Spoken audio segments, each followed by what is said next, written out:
दो अलग अलग मुद्दे हैं जी। एक राणा सांगा जी का मुद्दा है और एक है माननीय अखिलेश यादव जी ने जो कहा उसका मुद्दा।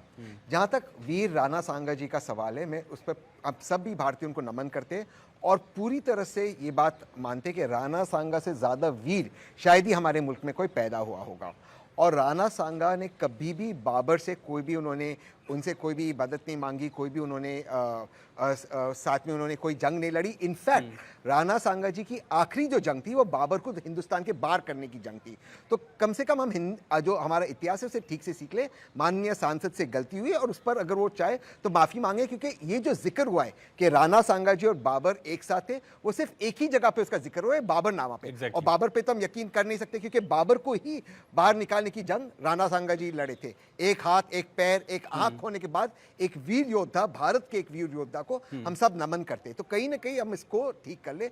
दूसरी चीज जो माननीय अखिलेश यादव, लेकिन इसके चलते जो उनके घर पर जो अटैक हुआ है, जो भीड़ तंत्र हम देख रहे हैं, वो गलत है। किसी पर भी भीड़ हावी नहीं हो सकती। अगर भाजपा सही में सीरियस है तो प्रिविलेज मोशन कर दे। भाजपा वो करेगी नहीं, वो सियासत करना चाहती है। अब आते माननीय अखिलेश यादव जी ने आज पार्लियामेंट में क्या कहा, पार्लियामेंट के बारे वगैरह क्या कहा उन्होंने। जो एक गाय माता के बारे में उन्होंने कहा, सिंपल सवाल ये है कि आज जो हमारे गौशाला है उत्तर प्रदेश में, क्या वो और मॉडर्न और बेहतरीन नहीं हो सकते? आज जो उनकी हालत है, आप मुझ पे यकीन मत कीजिए, समाजवादी पार्टी के प्रवक्ता पे यकीन मत कीजिए, खुद अखिलेश यादव जी पे यकीन मत कीजिए, आप आपके कैमरा को लेके जाके गौशाला की हालत दिखाइए। तो कहीं ना कहीं हम सब इज्जत करते हैं, हम सब मानते हैं कि गाय हमारी माता है। तो कहीं ना कहीं जो उसकी सुविधा है वो अच्छी होनी चाहिए या नहीं, अंतर्राष्ट्रीय स्तर की होनी चाहिए कि नहीं।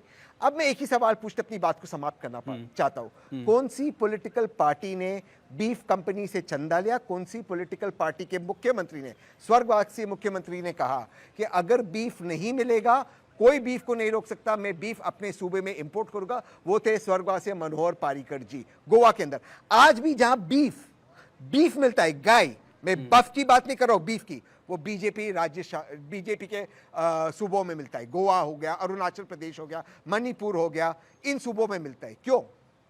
बीजेपी कहीं ना कहीं इस पर सिर्फ सियासत करना चाहती।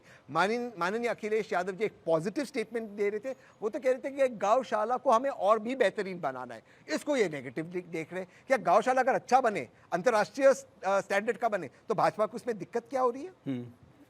ठीक है, उपमन्यु महाराज, सनातन के धर्मगुरु होने के नाते आप कैसे देख रहे हैं इस बयान को?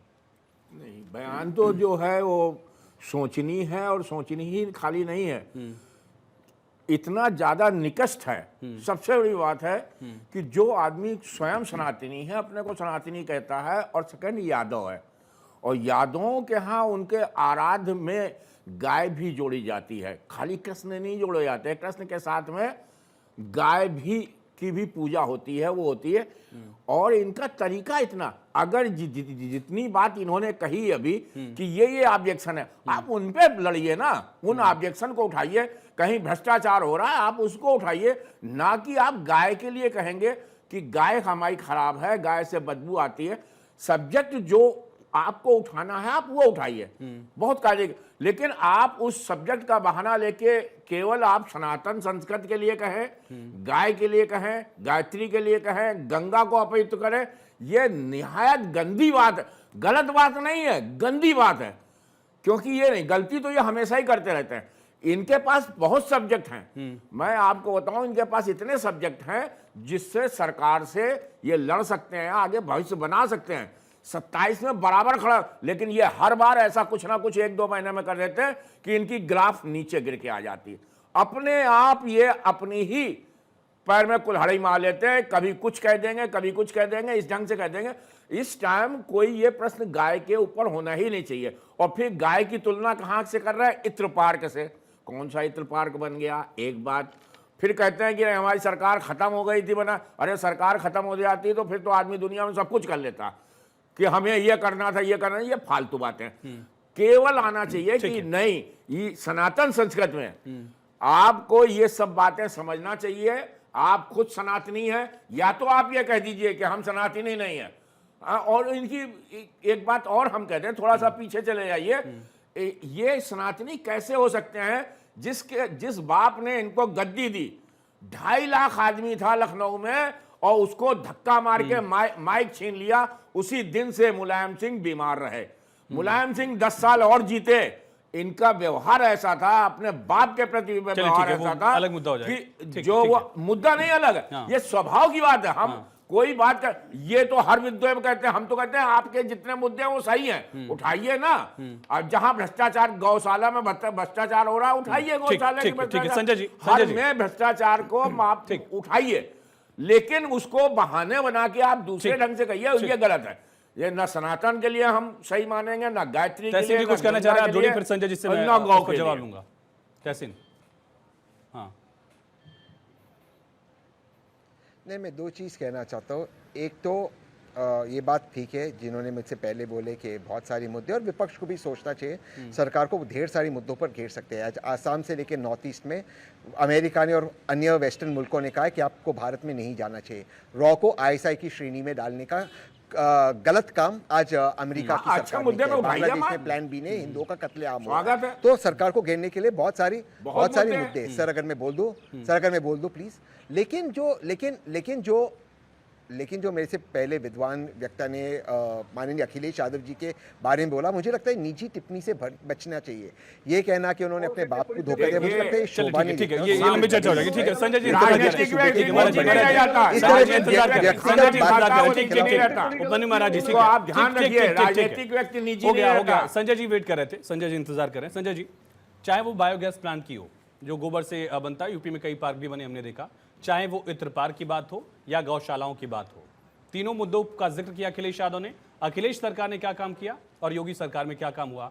उस कन्नौज ने जिसने मुलायम सिंह यादव को मुख्य सांसद बनाया, अखिलेश यादव खुद सांसद रहे, डिम्पल यादव अपोज वहां से सांसद रही, फिर अखिलेश यादव अभी सांसद हुए। उनकी सरकार ने अगर वहां इत्र पार्क का मुद्दा आज उठाया और इत्र पार्क का उद्घाटन नहीं कर पाए तो फिर तुलनात्मक अध्ययन की बात हुई कहां, फिर तो पॉलिटिक्स की बात हो गई।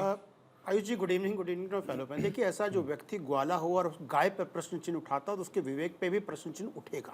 जहाँ तक चर्चा हो रही थी कि भाई वहाँ पे जो कन्नौज है वहाँ पे इत्र पार्क, मुझे कोई इत्र पार्क वहाँ पे दिखा नहीं। वहाँ पे कई दिन निवास भी किया था और घूमने भी गया था।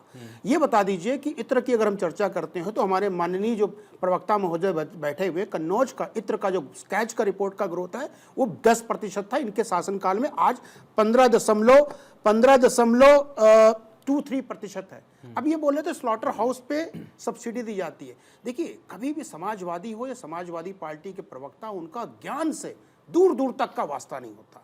झूठ का पुलिंदा बनाते हैं और झूठ ही परोसते हैं और झूठ ही बोलते हैं। ये स्लॉटर हाउस पे टैक्स जितना वो बता रहा हूँ तकरीबन। सर आपके बीच में बोला नहीं, सुन लीजिए पूरी बात सुन लीजिए। अरे बिल्कुल सुन लीजिए। अरे माननीय एडवोकेट साहब सुन लीजिए, अभी आपका पर्दाफाश कर रहा हूँ मैं, 2 मिनट में कर रहा हूँ। अरे निर्यात आयात दोनों समझाऊंगा, दोनों समझा रहा हूँ। चुप कराइए। ठीक है कपिश भाई, एक बार सुन लीजिए, एक बार सुन लीजिए, बारी से। देखिए सिंपल सी बात है, स्लॉटर हाउस के इंपोर्ट टैक्स पे जो मशीनरी है, अरे सर सुन लीजिए ना, ऐसे देखिए जब आपको मैं जब आपकी मैं बढ़िया खोलने लगता तो भागने लगते। स्लॉटर हाउस की जो मशीनरी इंपोर्ट होती है उस पर प्रश्न लगाए हमारे माननीय मित्र ने। यहाँ पे तकरीबन 38% टैक्स लगता है। अगर बोलेंगे तो व्याख्यान करके बता दूंगा कितना प्रतिशत टैक्स लगता है एक एक टुकड़े टुकड़े में। देखिए समस्या क्या है कि इनके शासनकाल में और आज के शासनकाल में अगर तुलना की जाए तो जमीन आसमान का अंतर है।